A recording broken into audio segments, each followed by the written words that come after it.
Action media जुल्म से इंसाफ तक की लड़ाई में हमारा साथ दें। चैनल को लाइक करें, सब्सक्राइब करें। मैगलगंज कोतवाली क्षेत्र के ग्राम लालपुर में अंबेडकर जयंती के मौके पर विशाल जनसभा का आयोजन किया गया, जिसमें मुख्य अतिथि के तौर पर नवाब सैयद कल्बी हसन अब्बास व बहुजन मुक्ति पार्टी की पूर्व राष्ट्रीय अध्यक्ष किरण चौधरी मौजूद रहे, जहां पर अपने विचार रखे। उससे पहले बच्चों के कार्यक्रम हुए। बच्चों के कार्यक्रम के बाद में कई तरह की भव्य झांकियों का प्रदर्शन किया गया। प्रदर्शन के उपरांत मैगलगंज कोतवाली क्षेत्र के ग्राम ललवापुर से विशाल जनसभा का आयोजन हुआ और जनसभा के बाद में विशाल रैली निकाली गई। इस रैली में हजारों की तादाद में पुरुष, महिला व बच्चे शामिल हुए। किसी भी तरह की कोई भी अप्रिय घटना नहीं घटी। स्थानीय पुलिस प्रशासन सतर्क रहा।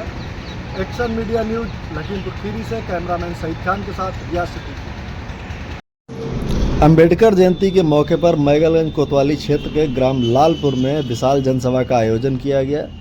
इस जनसभा को संबोधित करने के लिए मुख्य अतिथि के तौर पर नवाब सैयद कल्बी हसन अब्बास व इलाहाबाद से आई किरण चौधरी मौजूद रहे। दोनों ही मुख्य अतिथियों ने अपने विचार व्यक्त किए। इस जनसभा के बाद में एक विशाल रैली का आयोजन किया गया।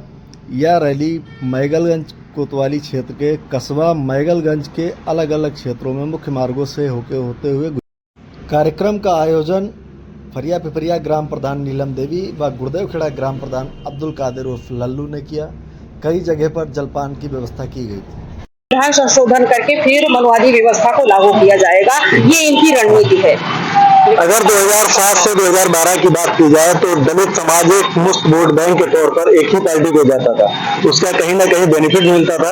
लेकिन 2012 के विधानसभा चुनावों के बाद से दलित समाज बिल्कुल बटा हुआ है, जिसका असर लगभग सभी चुनावों पे पड़ रहा है और सीटें लगातार डाउन हो रही हैं। इसकी मुख्य वजह क्या हो सकती है? मेरा जहाँ तक मानना है कि आज अगर ऐसी व्यवस्था है कि 2012 के बाद जो मूल्यवासी समाज की जो पार्टियां हैं, शोषित पीढ़ी वर्ग की समाज की पार्टियां हैं, उनका वोट बैंक गिर रहा है, ऐसा नहीं है। लेकिन ये जो वर्तमान में इलेक्ट्रॉनिक वोटिंग मशीन का प्रचलन हो गया है, इलेक्ट्रॉनिक वोटिंग मशीन के आधार पर ऐसा मीडिया के द्वारा दिखाया जाता है, लेकिन हमारे समाज के लोग अपने लोगों को चुनते हैं, लेकिन वो इलेक्ट्रॉनिक वोटिंग मशीन के माध्यम से हमारा जो वोट है वो एक ही पार्टी को जाता है। और मेरा ये मानना है कि जब तक ये इलेक्ट्रॉनिक वोटिंग मशीन रहेगी तब तक शोषित पीड़ित वर्ग की कोई भी पार्टी सत्ता तक नहीं पहुंच पाएगी। हालांकि जब से इलेक्ट्रॉनिक वोटिंग मशीन आई है, यानी विदेशों ने इसका निर्माण किया, विदेशों में ने इसका बहिष्कार कर दिया कि ये स्वतंत्र निष्पक्ष पारदर्शी नहीं हो सकता। 8 अक्टूबर 2013 को सुप्रीम कोर्ट ने भी असेसमेंट दिया था कि इलेक्ट्रॉनिक वोटिंग मशीन से चुनाव कराना स्वतंत्र निष्पक्ष पारदर्शी नहीं हो सकता, लेकिन फिर भी इलेक्ट्रॉनिक वोटिंग मशीन से चुनाव कराया जा रहा है। और जब तक इलेक्ट्रॉनिक वोटिंग मशीन रहेगा तब तक हमारे समाज के लोग सत्ता तक नहीं पहुंच सकते। तो हम तो यही अनुरोध करेंगे कि शोषित पीड़ित वर्ग की जितनी भी पार्टियां हैं उनको एक होकर के लड़ाई लड़नी चाहिए, एक होकर के लड़ना चाहिए, तभी हमारी समस्याओं का समाधान हो सकता है, अन्यथा नहीं हो सकता। अच्छा, अगर बात उत्तर प्रदेश की जाए तो 2012 के बाद से बसपा का जो वोट परसेंटेज है वो तो लगभग सेम है, लेकिन सीटें कहीं ना कहीं डाउन हुई है। और हाल फिलहाल की अगर बात की जाए तो आजाद समाज पार्टी के प्रमुख चंद्रशेखर जो काफी ज्यादा एक बड़ी शक्ति के तौर पर उभर कर सामने आ रहे हैं, तो उनको लेकर के आपके क्या विचार है? देखिए, जो वास्तविक लीडर होगा जनता उसी की ओर आकर्षित होगी।